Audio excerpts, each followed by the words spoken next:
always think of how amazing it must have been 300 years ago to come upon these missions, the color and grandeur that it would have inspired.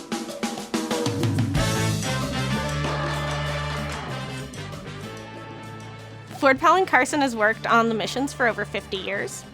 We have tons of research compiled on the missions and how they used to look.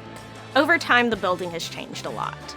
The front facade we see isn't exactly the way it was during the Spanish colonial era when the frescoes were first painted. This is a living church, open to the community, with wanting to have everyone experience the historic look of this mission, which was extraordinary. With the colors that it had, it was striking to all those who saw it. And the only way we could do this is, of course, through a projection. Back in 2015, we did the first project with the Historical Society here in San Antonio.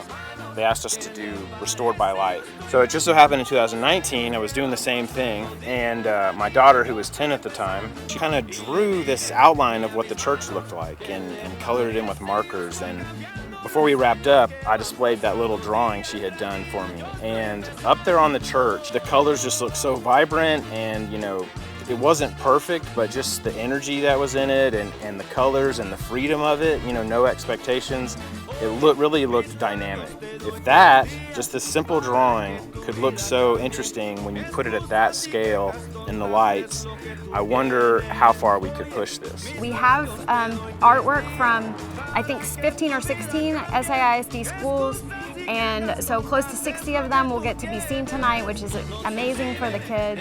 The teachers are very excited about what kind of an impact that's going to have on the students to see their work up there and hopefully inspire them for the future, to keep being creative and keep kind of participating in the community. I've been with Freeman now for about 11 years, and I've always loved our purpose is to connect people in meaningful ways, right? And what better way to do that than through some of these non-traditional events that we've been doing.